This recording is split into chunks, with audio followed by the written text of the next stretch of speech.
Então, algumas pessoas me perguntaram essa semana a respeito do jejum. E do jejum intermitente, principalmente. Eu acho um tema interessante. Eu acho que tem bastante coisa para a gente fazer a respeito disso. Oi, Michele. E o que o jejum é legal, tá? Porque, na verdade, se a gente prestar atenção, a gente sempre, na nossa evolução, a gente sempre trabalhou com jejum, né? A comida não era tão é, disponível, né? E as pessoas tinham que caçar, as pessoas tinham que correr atrás do que comer. Oi, mãe, tudo bem? Obrigada, Michele. Boa noite, Maria do Carmo. Boa noite. Oi, Marcos, tudo bem?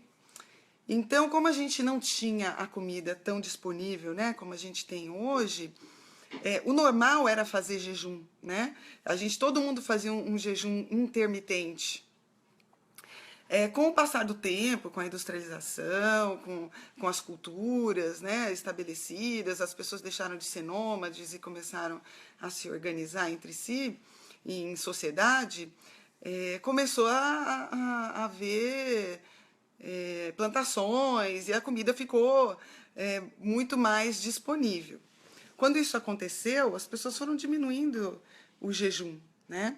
E o jejum tem bons efeitos no corpo, principalmente em relação à longevidade e ativação de alguns genes que estão relacionados também com a longevidade. Mas é importante vocês pensarem... Oi, Marlene, tudo bem? De Goiânia. Vou estar em Goiânia em maio, tá? Num congresso. Depois eu divulgo para vocês, tá? E aí, a gente também tem os efeitos parecidos com o jejum. Obrigada, Juliana. A gente também tem efeitos parecidos com o jejum se a gente fizer uma restrição calórica também, tá? Então, ao invés da gente passar períodos sem comer, a gente fazer uma restrição calórica de 20%, 30%, até 40% por dia. É muito difícil fazer isso, né, gente? As pessoas têm uma dificuldade de fazer essa restrição calórica, né? Então, o jejum seria a saída. E como é que a gente... Oi, Lila do Rio, tudo bom? Boa noite, Mônica. Então, o que a gente poderia fazer em relação ao jejum? Existem várias formas de jejum, tá? Existe o jejum mais rápido, né? Que seria o que a gente chama de jejum, que em inglês eles chamam de peak fasting. Esse jejum seria o quê? Você fazer jejuns de mais ou menos 16 horas por dia. Então, você comeria por volta das 7 horas da noite e deixaria para comer novamente só no almoço do dia seguinte, tá? E isso é uma forma de fazer jejum. Algumas pessoas fazem isso algumas vezes por semana. E algumas pessoas advogam, inclusive, de você fazer jejuns de 24 a 36 horas, semanalmente, ou algumas vezes por mês. Essa semana eu ouvi uma entrevista muito interessante num podcast de... Boa noite, Dani, boa noite. Tá, já vejo esse da melatonina, tá? Algumas pessoas podem acessar, inclusive, o site, o blog do Mike Mutzel, que é um amigo meu, excelente, um americano, e ele tem um podcast que se chama High Intensity Health. Oi, Dani, obrigada. E ele fez uma entrevista essa semana, especificamente sobre um livro que foi lançado essa semana, na verdade, acho que no começo do mês, a respeito do jejum, tá? Então, o jejum pode ser uma boa alternativa. Mas a gente tem que prestar atenção num detalhe do jejum, tá? O jejum ajuda a regularizar insulina, diminuir resistência insulínica, ativar alguns genes importantes de longevidade, de diminuição da inflamação sistêmica. Agora, é importante a gente observar também que o jejum ele não é legal para quem está em fase de estresse, tá? Todo jejum é um estresse. Então, você acaba secretando mais cortisol. Então, cuidado na hora do jejum. Está estressado, tem dificuldade para lidar com a situação. Aliás, quem não está agora, né? Então, cuidado, tá? Nesse sentido. Porque o jejum pode piorar o controle do estresse, tá? Quem tem úlcera pode fazer? Pode. Você sabia que todo mundo, quando está em jejum, tem uma diminuição da secreção digestiva? Tá? É normal, o corpo se autorregula. Eu não estou precisando digerir agora, eu não preciso de enzima. Então, se fosse assim, todo mundo de manhã em jejum teria mais ácido. Não é assim, né? Quantas vezes por semana a gente deve fazer jejum? A Carol está perguntando.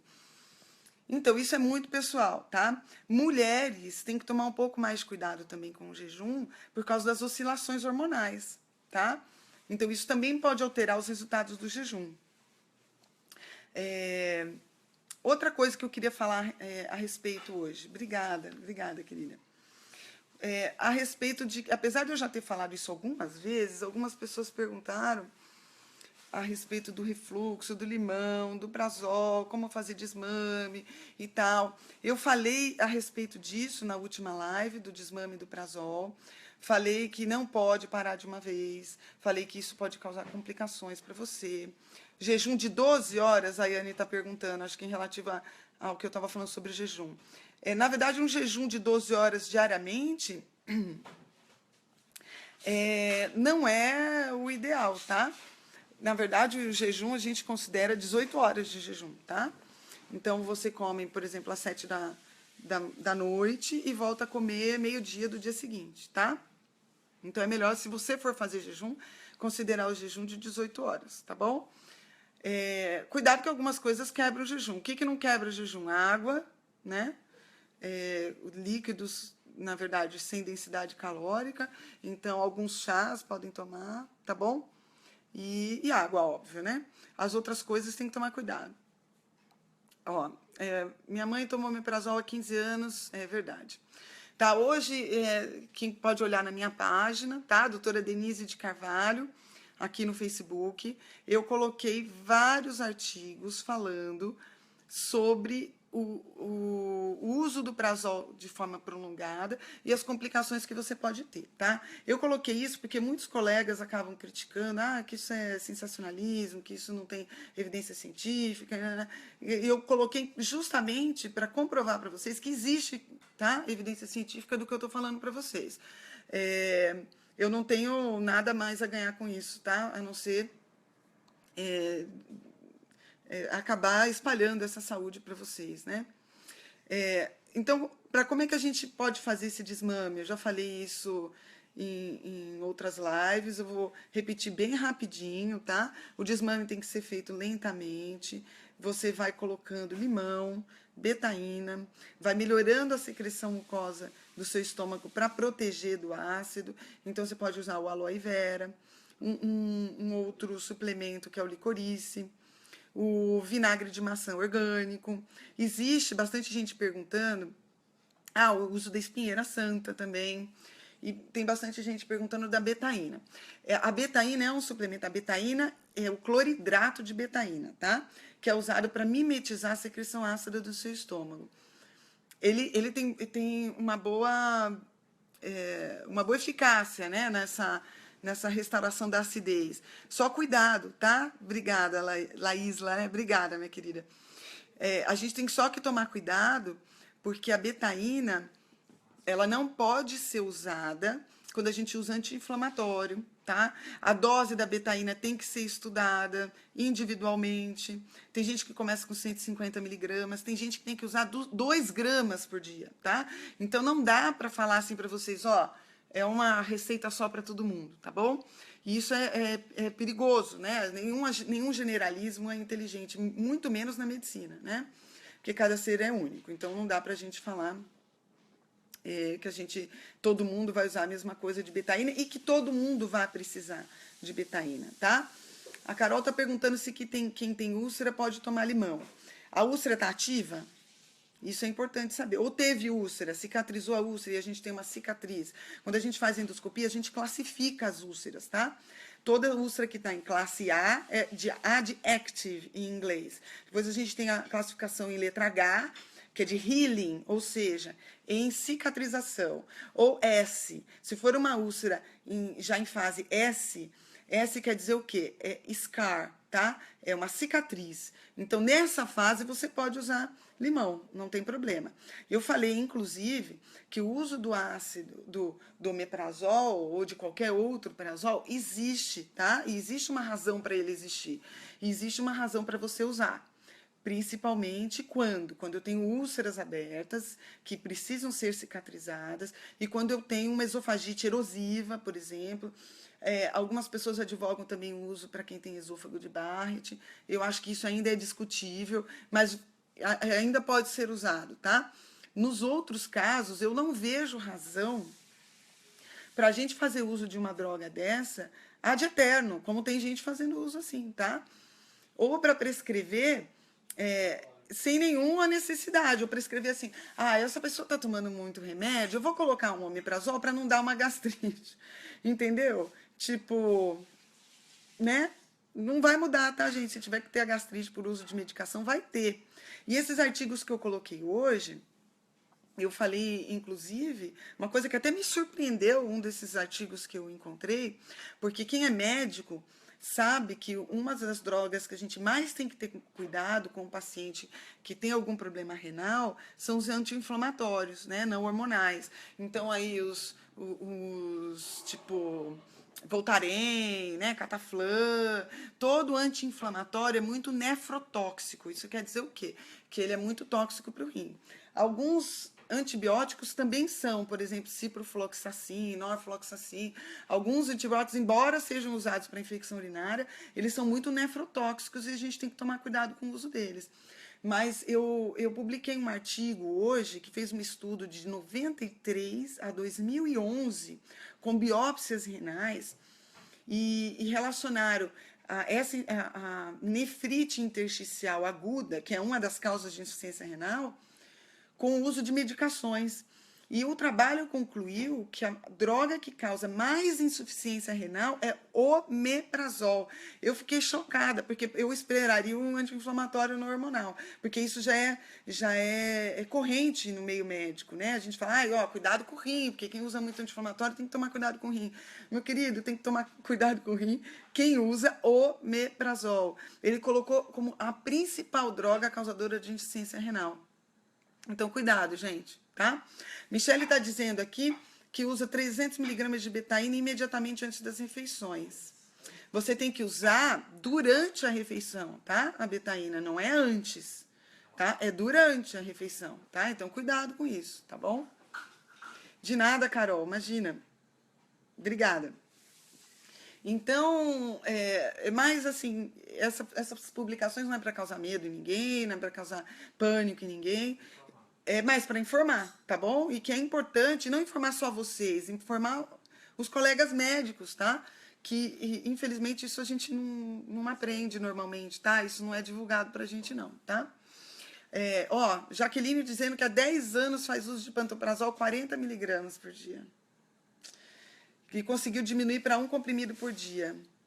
Mas se eu fico sem tomar, ainda sinto dor. Foi o que eu falei, óbvio, né? Você, com certeza, com 10 anos de prazol, você induziu uma disbiose, tá? Essa disbiose, o que que é? Vou falar mais uma vez, que tem bastante em vídeos meus aí, tá? A disbiose é causada por um desequilíbrio bacteriano em quantidade ou qualidade bacteriana, tá? Então, a gente acaba produzindo mais gás, a gente acaba tendo esse gás por fermentação bacteriana distende meu estômago e eu tenho refluxo, e aí eu tenho dor. Quem usa prazol há muito tempo tem disbiose, porque a partir do momento que você não tem ácido suficiente, você não digere o suficiente a sua comida, e essa comida sobra sem digestão para as bactérias e elas fermentam e causam isso. Então, quando você tentar tirar o prazol, você vai sentir dor.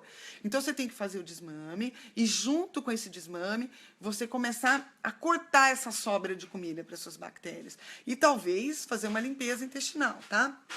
Uma limpeza intestinal, eu quero dizer o quê? Não estou falando de detox, de enemas, embora o enema possa até ser interessante por algumas coisas, tá? 10 meses. Então tá bom. Mas mesmo assim, 10 meses é bastante, tá? O que eu estou falando, enema, pode até ser interessante, mas enema limpa intestino baixo, tá? Quando a gente fala em disbiose, a gente está falando em intestino delgado, é lá em cima. Então, como é que eu ajudo a fazer essa limpeza? Assegurando evacuações diárias, pelo menos uma vez, mas o ideal seria 2 vezes. E isso, o que, que eu faço com isso? Eu começo a limpar meu intestino e eu começo a ter menos fermentação bacteriana. Aliado a isso, eu tenho vários recursos aí, o vinagre de maçã orgânico, o limão, e a redução de carboidratos, né, gente? Isso aí também é muito importante, tá? Porque a maior parte da microflora vive bem com carboidrato. Então, reduzir um pouco o carboidrato. Quando eu falo reduzir carboidrato, é reduzir carboidrato, principalmente porcaria, né, gente? Carboidrato refinado, carboidrato de produto alimentício, não comida de verdade, né? Também agora não vai todo mundo atira o carboidrato totalmente, mesmo porque o carboidrato que tem em verduras e legumes também é importante para alimentar a nossa bactéria. Senão a gente também mata as nossas bactérias de fome. Não é isso que eu quero, tá bom? Alguém perguntou aí se usar café com cromo emagrece. Isoladamente não, gente, tá?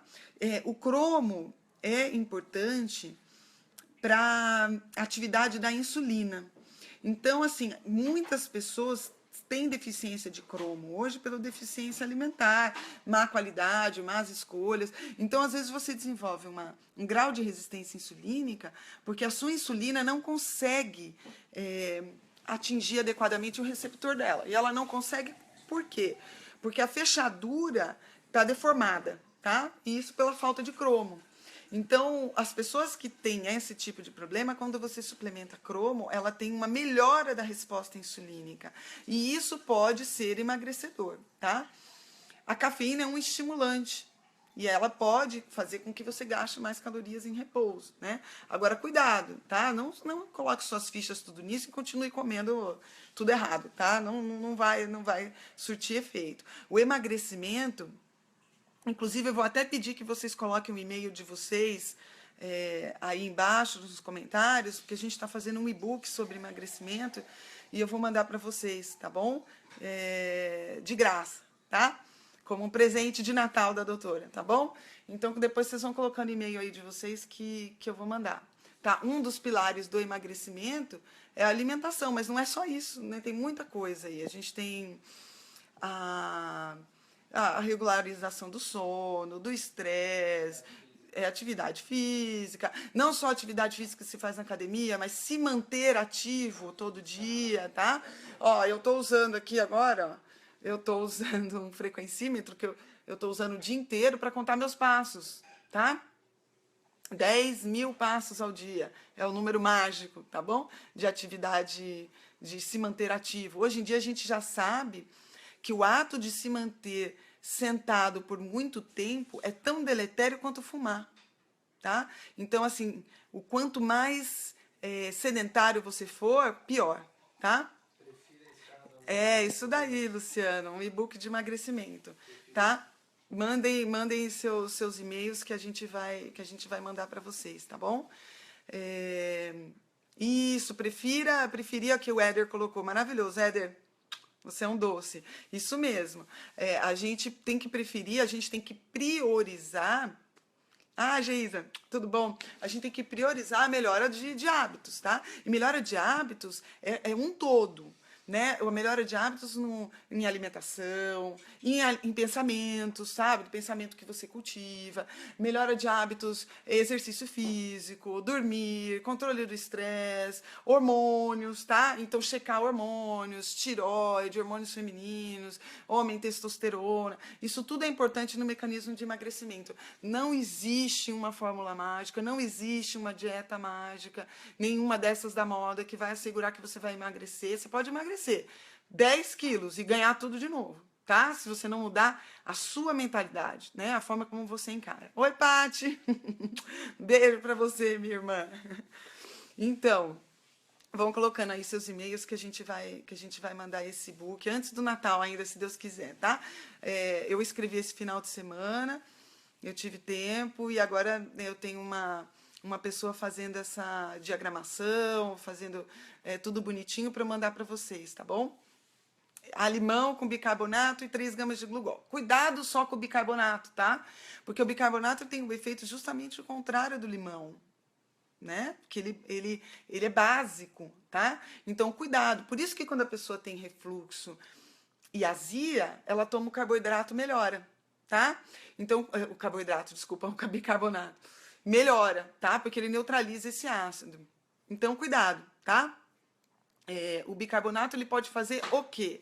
O bicarbonato pode, o que o pessoal diz, né, de deixar a água mais alcalina. Mas não existe uma fórmula para isso, tá? Então, cuidado com o bicarbonato, porque você pode estar cortando os efeitos do limão, tá bom? Você parece Bombril. Pois é, né? A gente tem que equilibrar todos os pratos. E isso é uma coisa muito importante. E o kefir? Ah, eu não vi que ela perguntou. O kefir, ele é um probiótico, né?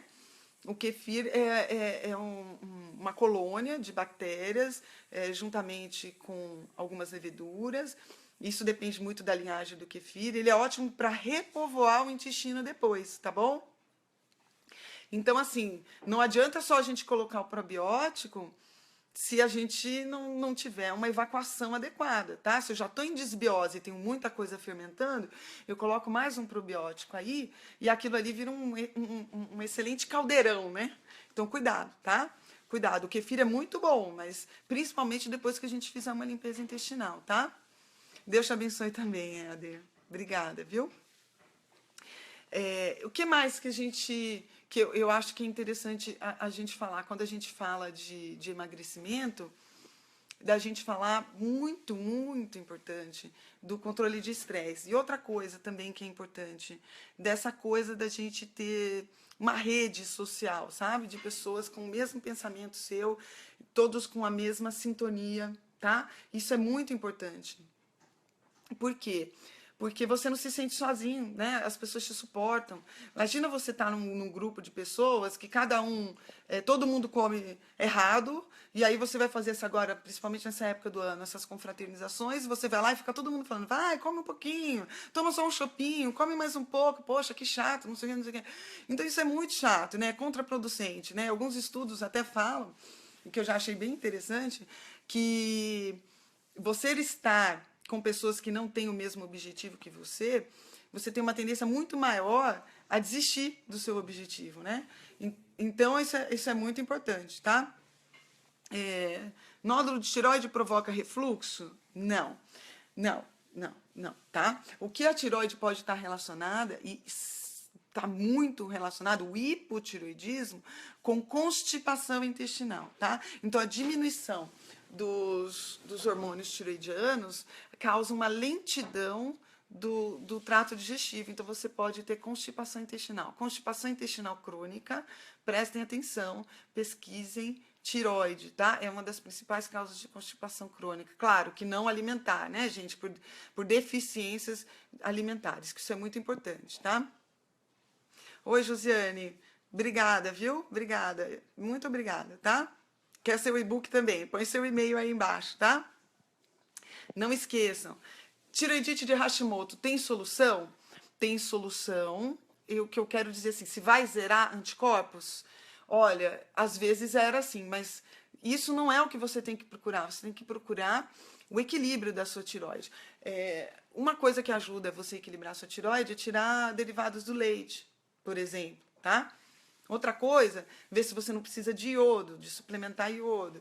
Outra coisa, todas as formas de limpeza intestinal ajudam nisso também, tá? Porque o que eu já falei para vocês, que intestino com disbiose, intestino com hiperpermeabilidade intestinal, pessoas que tomam inibidores de bomba de prótons muito tempo, que desenvolvem essa disbiose, causa uma coisa que a gente chama de mimetismo molecular. Então, algumas coisas que não são para passar para a circulação sanguínea passam e seu corpo confunde aquilo com algumas coisas do seu corpo. Então, a raiz das doenças autoimunes estaria no intestino, tá? Eu sugiro que vocês procurem os trabalhos da médica Jill Kernahan, do Instituto Americano de Medicina Funcional, que são muito interessantes e ela fala muito disso também, tá? Então, quer curar a tireoidite Hashimoto, quer melhorar o controle da sua tireoidite de Hashimoto, cuide do seu intestino,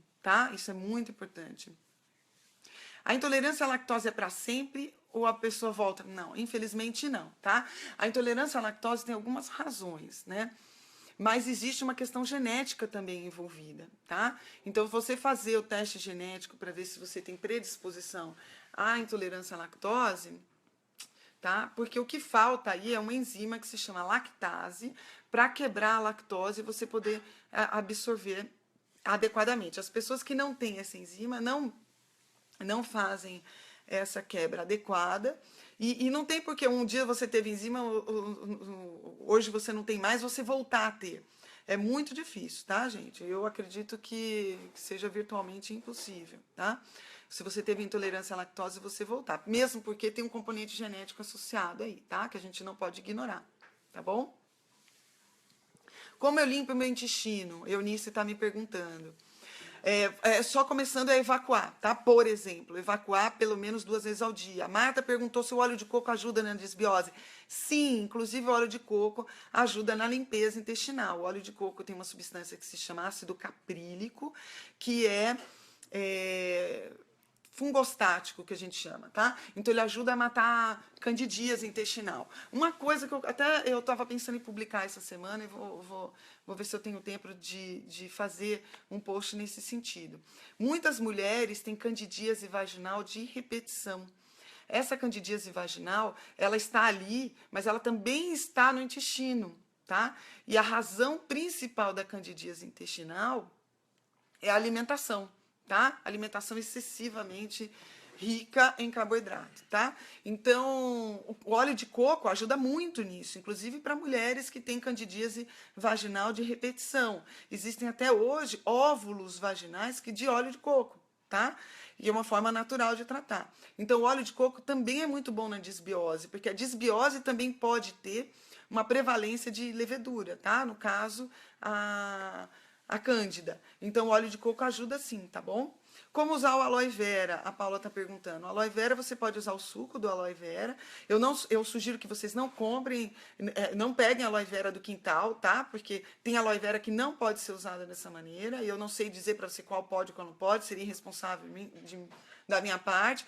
Então, procurem comprar o suco de aloe vera. Tem algumas marcas aí no mercado. Existe aloe vera que você pode suplementar também manipulado, tá bom? Em farmácia de manipulação. E aí você pode usar essa aloe vera. O que ela faz, a aloe vera? Ela melhora a barreira mucosa do intestino e do estômago, tá? Então, ela melhora uma gastrite, tá? E ela melhora a sua defesa, tá bom? O Fernando tá falando que a mãe dele se recupera de um AVC isquêmico. Meus sentimentos, espero que ela melhore. Que a cabeça dela tá ótima, que bom, mas ela fica às vezes 4 dias sem evacuar. Isso é por imobilidade, tá? O intestino, ele é inteirinho, com camadas musculares também. Então, quando a gente contrai a musculatura esquelética, a gente ajuda na contração da musculatura intestinal também. Então, essa imobilidade realmente causa constipação, tá? Como que ela poderia fazer essa limpeza intestinal? Se a gente não... Existem algumas formas que a gente faz sem suplementação, tá? Que eu não posso falar para vocês porque eu vou induzir a automedicação e não é isso que eu quero. Nem que vocês vão na farmácia e mandam usar, manda fazer fórmulas sem saber se você pode usar.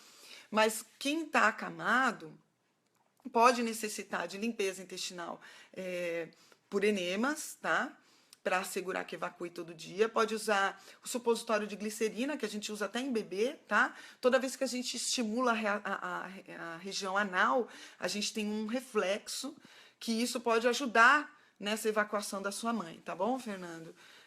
Claro, bastante líquido também, e tentar, já que ela tiver, como ela está mais imóvel, fazer exercícios com a perna dela, mesmo que passivamente. Quem é mãe sabe que a gente faz isso com o bebê, né? A gente pega e faz as perninhas do bebê se contraírem, faz movimentos, e isso ajuda na contração intestinal também, tá? Vamos lá. Doutora, passei por um IAM 21/12/2014, a Lindalva está falando. E depois disso, uma enorme tristeza tomou conta cada vez que ela lembrava dos médicos quando ela estava na UTI. E isso, o humor dela oscila. Sim, se a senhora tem hipotireoidismo, está muito relacionado. A disbiose, como a senhora falou que o intestino é muito preso, provavelmente tem um grau de disbiose, também está relacionado também à depressão. Tá? A gente sabe que grande parte da serotonina que a gente produz está no intestino. Tá? A serotonina é o hormônio relacionado à depressão. Grande parte dessa serotonina está no intestino. E como é que a gente faz para melhorar isso? Se a senhora começar a evacuar com mais constância, isso vai ser muito importante. Controlando bem a tireoide, isso também ajuda, tá bom? Outra coisa, às vezes alguma suplementação é necessária, tá bom? Nesse sentido. E eu sugiro, eu falei em alguns vídeos atrás do evento gatilho, então esse infarto foi um evento gatilho. Eu quero só pedir que você tire desse evento gatilho alguma coisa para você reconsiderar seu futuro, tá? Não olhe para trás, olhe para frente, que isso costuma ajudar também, tá bom? De nada, Fernando, imagina. A Maria de Souza está dizendo que a filha, depois que fez radioterapia, ficou com o intestino preso, passa até 4 ou 5 dias sem evacuar. Gel e às vezes óleo de coco. Ela tem 5 anos. Realmente, a radioterapia causa uma coisa que, dependendo da localização que foi feita essa radioterapia, ela causa uma coisa que se chama retite actínica, tá? Então, realmente, a retite actínica, além de causar dor, ela pode causar constipação ou diarreia, tá? Os dois polos, e ela pode causar sangramento nas fezes também, tá? Então, aumenta muito a sensibilidade do intestino da sua filha, Maria. O óleo de coco eu acho uma excelente ideia, tá? Para fluidificar mais essas fezes. Outra coisa que você pode usar é o próprio azeite, tá? Dar em colherinha e tal, se ela conseguir. Né? E uma coisa que eu acho muito importante para ela, quando a gente queima célula tumoral com radioterapia, a gente queima célula boa também, né? Isso é óbvio. E queima a nossa microflora também. Então, probiótico para ela seria muito importante também, tá? Claro, aumentar a ingestão de fibras, né? Ameixa, laranja, mas a fruta, não o suco, tá bom? Isso também acho que pode ajudar também sua filha, tá? Estimo que ela esteja melhor, tá bom? Própolis, a Amanda está perguntando aqui, própolis é um antibiótico natural, né? Eu gosto e recomendo que use própolis, de preferência o própolis verde também, tá? O cloreto de magnésio ajuda? Eu gosto mais da forma em citrato de magnésio, tá? O cloreto de magnésio, se você não tomar cuidado, ele causa diarreia e ele causa mal-estar gastrointestinal. Então, a melhor forma de magnésio para melhorar a limpeza intestinal não é o cloreto, tá? É o citrato de magnésio, tá bom? A dieta GAPS, a Joyce está perguntando aqui. A dieta GAPS é super boa, tá? Você tem que ser acompanhado por um nutricionista, você tem uma restrição de alguns carboidratos fermentáveis, né?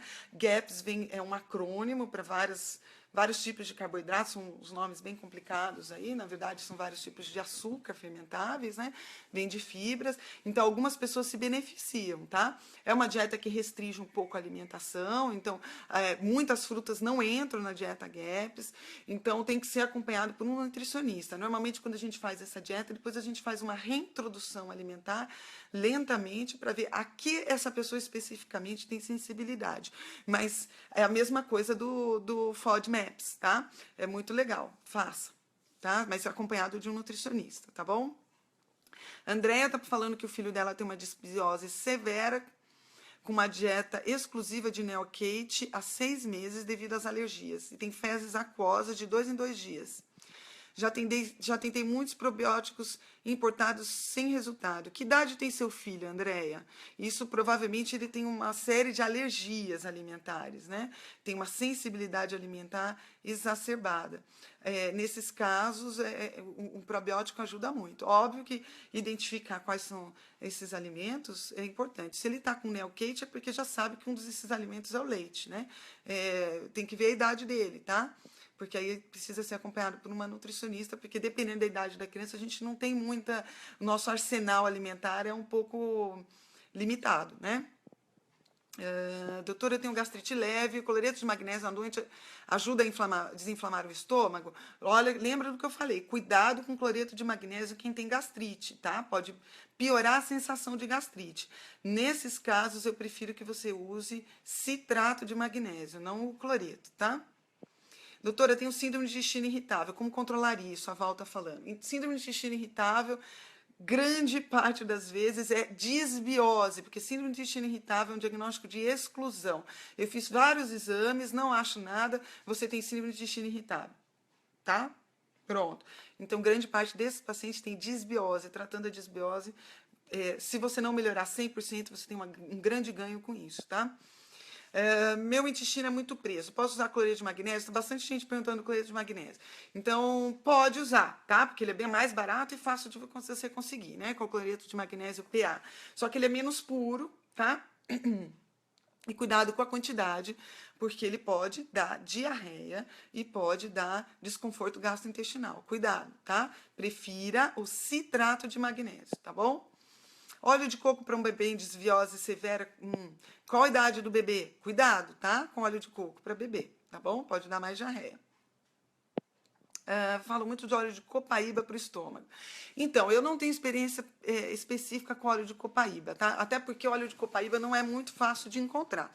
E eu tenho um pouco de dificuldade com aquilo que a gente não sabe a procedência, tá? Pelo menos aqui no estado de São Paulo é um pouco mais difícil de... Se você é do Nordeste, é mais fácil de encontrar. Inclusive, deve encontrar de forma orgânica e tal. Eu prometo que eu vou ler mais um pouco sobre isso para não ser leviana, tá? Nesse assunto. O Francisco está falando citrato de magnésio. Ótima dica, eu tenho usado cloreto. Muita gente usa o cloreto de magnésio, né? Ai, Gislaine, você falou uma coisa que eu adoro, que é a prata coloidal. A prata coloidal é muito antiga, tá? É feito a partir da prata, o íon de prata. Algumas já existe no Brasil, inclusive algumas marcas que fazem uma marca que eu conheço que faz a prata de forma que não é simplesmente a coloidal, que é a hidrosol, né? Que é em nanopartículas. A prata ela fica com gosto de água mesmo, você nem percebe. Tem algumas pessoas que vendem uns aparelhinhos que você pode fazer a prata coloidal em casa. E é muito interessante, inclusive para a desbiose. A prata se sabe que ela tem um efeito ela é bacteriostática. Isso quer dizer o quê? Ela inibe o crescimento de bactéria. Então você pode usar para prevenir infecções, inclusive para tratar infecções de vias respiratórias. E ela é usada, inclusive nesse congresso que eu tive nos Estados Unidos, eles colocaram o uso dela junto com a aloe vera no tratamento adjuvante, né, ou coadjuvante do câncer, tá? Então, usar a prata coloidal com aloe vera 2, 3 vezes ao dia é ótimo para tratar disbiose também, tá, Gislaine? Muito, muito oportuna a sua pergunta, tá? Ah, a Andréia falou aqui que o bebê tem 2 anos. Cuidado, Andréia, tá? Eu sugiro que você faça essa suplementação do seu bebê acompanhado de um bom nutricionista funcional ou de um gastroenterologista funcional, tá? Porque uma criança de 2 anos ainda não pode comer e nem pode tomar as quantidades iguais de adulto, né?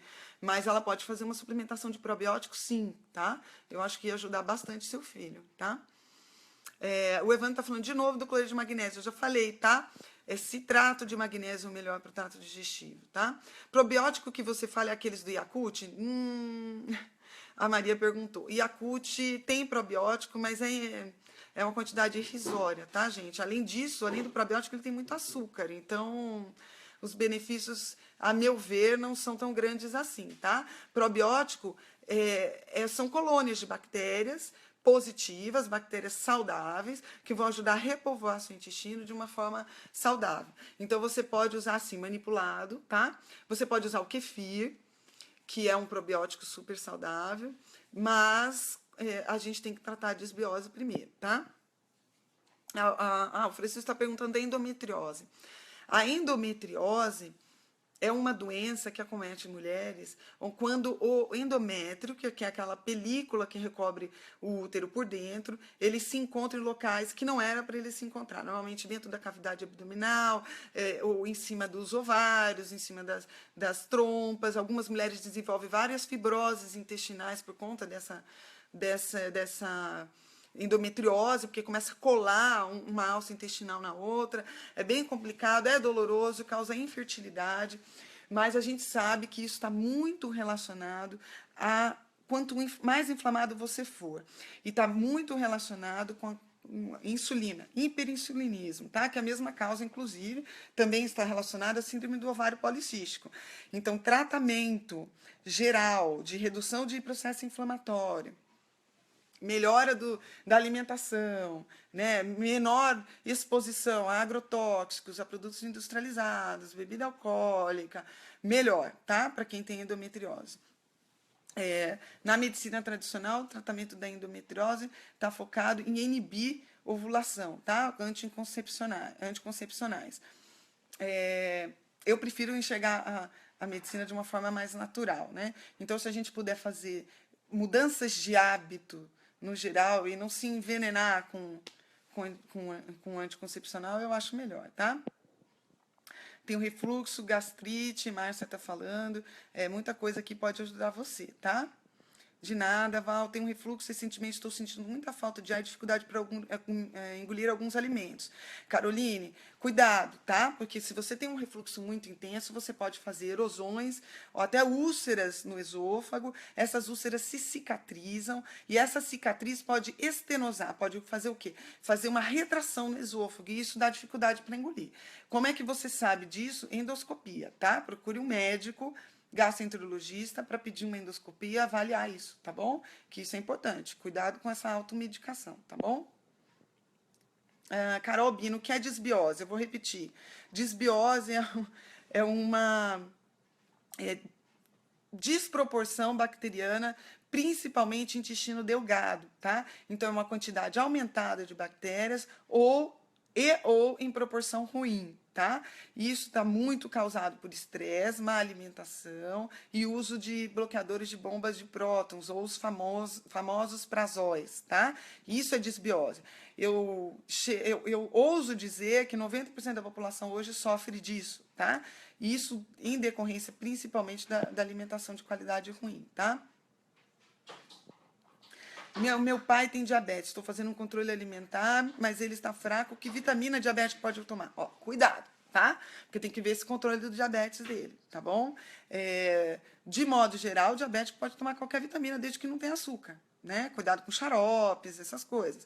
Mas eu sugiro que ele seja avaliado para avaliar mais especificamente o que ele precisa, tá? Porque realmente o diabético tem uma necessidade aumentada de algumas enzimas, tá? Estou amamentando, posso tomar óleo de coco? Não vejo por que não, tá? O magnésio quelado é bom para quê? O magnésio quelado é bom em termos de magnésio, tá? Ele é quelado, esse nome quelado quer dizer que ele vai ser absorvido com mais facilidade, tá bom? Então, é só essa diferença, tá bom? O quelado. E, normalmente ele é mais caro, mas é melhor, tá bom? Leila está me falando aqui que tem uma filha de 6 anos, autista, com problemas gastrointestinais. Muito comum no autismo, tá? O que seria bom acrescentar na alimentação ou de suplementos para recuperar o estômago quanto o intestino? Leila, eu acho importante primeiro ver a alimentação da sua filha, tá? Eu te daria carboidratos de alto índice glicêmico, só para começar, reduzir glúten, leite e probióticos, tá? Algumas pessoas estão bem especializadas em autismo agora, e alguns médicos. Tem um que, inclusive, chama Rogério Rita, procure o nome dele na internet. Ele tem alguns cursos que ensina médicos a como lidar com isso, e tem tudo a ver com o intestino, tá? Tem tudo a ver com o intestino. O que a senhora acha sobre ozonioterapia para tratar a disbiose? Ozonioterapia é excelente para uma série de coisas. Para a disbiose, tem uma limitação, porque a ozonioterapia que você vai fazer para tratar o intestino é a ozonioterapia retal, né? Por sonda retal. Ela vai atingir o intestino mais baixo, né? E a disbiose, normalmente, ela atinge com mais intensidade o delgado, tá? O intestino delgado, que é lá em cima. Mas, de qualquer forma, a disbiose vai ajudar em muita coisa, tá? Desculpa, a ozonioterapia vai ajudar em muita coisa. Então, eu sou a favor da ozonioterapia. Não faço ozonioterapia, não tenho experiência nessa execução, mas sei que é muito bom, tá? Estou na luta com aloe vera, própolis, biomassa de banana verde, mas está difícil. Deve ser disbiose, porque eu uso zóis há muitos anos. Márcia, vai ter que trabalhar esse desmame, tá bom? Clostridium difficile toxina. Por favor, fale sobre essa bactéria. Clostridium difficile é uma bactéria que atinge o intestino, dá uma colite muito séria, muito importante, de difícil tratamento. A gente já tem atualmente Clostridium difficile muito resistente a vários esquemas antimicrobianos, e para isso, no Brasil, já é liberado o transplante fecal. tá? O transplante fecal é feito em alguns hospitais em São Paulo, ele é feito com fezes doadas de doadores saudáveis, é feito através de exame, de colonoscopia, e aí se semeia esse terreno novamente, tá? Para essas bactérias fazerem uma concorrência com o Clostridium difficile e você conseguir se curar, tá? Então, é bem complicado. Hoje, inclusive, eu coloquei um dos artigos que eu coloquei aí no Facebook, aqui no Facebook, eu coloquei do aumento da incidência da infecção por Clostridium difficile com o uso dos prazóis. Tá? Então, assim, os prazóis aumentam a incidência de infecções intestinais e aumentam, inclusive, a incidência de pneumonias, tá? Olhem esse trabalho que eu coloquei, é muito interessante, tá? Nossa, tem bastante pergunta, né? Pode entrar em contato comigo sobre... quando puder, entre em contato comigo sobre a prata coloidal. Joia, tá? Eu sou muito fã da prata coloidal, né? Cheguei agora, como tratar a disbiose? Então, a disbiose, o início do tratamento da disbiose é melhorar a secreção do trato digestivo, tá? A secreção tanto do estômago quanto das enzimas digestivas, assegurar evacuações frequentes, duas vezes ao dia, pelo menos, tá bom? Doutora, doenças, Fabiana está me perguntando, doenças autoimunes estão relacionadas com a disbiose? Muito relacionadas, tudo a ver, tá? Tudo a ver. No entanto, que a Jill Kenner, essa médica que eu citei para vocês, fala que tratar doença autoimune sem tratar os intestinos é tratar sintoma, tá? Então, tem tudo a ver a doença autoimune com o intestino, tá? Eu já respondi essa do ozônio retal, tá? O MMS ou CDS auxilia na limpeza do intestino? Sim, auxilia. Muito boa a pergunta, Éder, tá? O uso do CDS também auxilia na limpeza intestinal. Eu gosto muito de usar a prata nesse sentido também, tá? Em relação à ozonioterapia no tratamento das questões gastrointestinais, eu já respondi, tá, gente? Em relação à ozonioterapia. Probióticos auxiliam no refluxo? O Hussein está perguntando. Eles auxiliam depois que você limpar o intestino, tá? Porque aí eu repovoo de uma forma saudável o meu intestino. Então, nesse sentido, sim, tá? Mas o que mais auxilia no refluxo é você restaurar a secreção do seu trato digestivo, tá bom? O cálcio deve ser tomado com vitamina K2? Sim, assim como a vitamina D, tá? Principalmente se você fizer a vitamina D em doses mais altas, tá? Doutora, estou amando usar a prata coloidal. Realmente, Geisa, é muito bom prata coloidal. Doutora, gosta do uso da clorela? Sim, a clorela é uma boa forma de você fazer uma limpeza intestinal, um detox, tá? Intestinal. Eu não gosto muito de usar esse termo porque ficou muito gasto e muito vasto, as pessoas estão usando de uma forma um pouco leviana, né? Mas eu gosto sim. Gente, não esqueçam de colocar o e-mail de vocês aí, tá? Para vocês receberem depois o e-book de emagrecimento, tá bom? Quem tem refluxo precisa fazer cirurgia? Depende, né? Depende. Se o refluxo for por hérnia de hiato e essa hérnia tiver um tamanho importante, só vai melhorar depois da cirurgia, tá bom? Não consigo engordar. Olha, Vanessa, a maior parte das pessoas querem engordar, né? O glúten pode ser a causa? Pode sim, tá? Pode sim. Faça boas escolhas alimentares, tá bom? Isso que é o mais importante para você. E outra também, né? Engordar com saúde, né, gente? Não engordar se estragando, né? E engordar não de gordura, né? Tente fazer exercícios físicos que você use exercícios físicos resistidos, que você use pesos, que você pode ganhar um peso interessante e com uma boa qualidade corporal, tá? Isso, vamos lá, gente. Vai dando seus e-mails aí, tá bom? Para vocês receberem o nosso e-book, tá? Presente de Natal. Bem, é isso, gente, porque eu acho que eu já falei bastante, senão fica muito cansativo. Obrigada pela presença de vocês. Eu vou fazer com mais frequência, tá? Eu acho que essa semana eu vou ter um pouquinho mais de tempo e aí a gente vai conversando mais, tá bom? Obrigada pela presença de vocês. Estou muito feliz de ajudar vocês, tá? E muito feliz também com os relatos de vocês de estarem melhorando, estarem se sentindo melhor com limão, com vinagre. Estou muito feliz com isso, tá bom? Um beijo. Coloca seus e-mails, não esqueçam, tá? Tá bom? Só a última aqui, tá bom? A enema de café orgânico. Legal para limpeza intestinal também. E o Éder perguntou, o que eu acho da insulina para engordar? Cuidado, tá bom? Cuidado com o uso de insulina com esse objetivo, tá? Isso só, na verdade, só é descrito para quem tem insulina muito, muito, muito baixa, tá bom? Cuidado com isso, tá bom? Dermografismo pode ser problema de desbiose? Também, mas também relacionado a alergias alimentares, tá? Manda os e-mails de vocês. Tchau, tchau.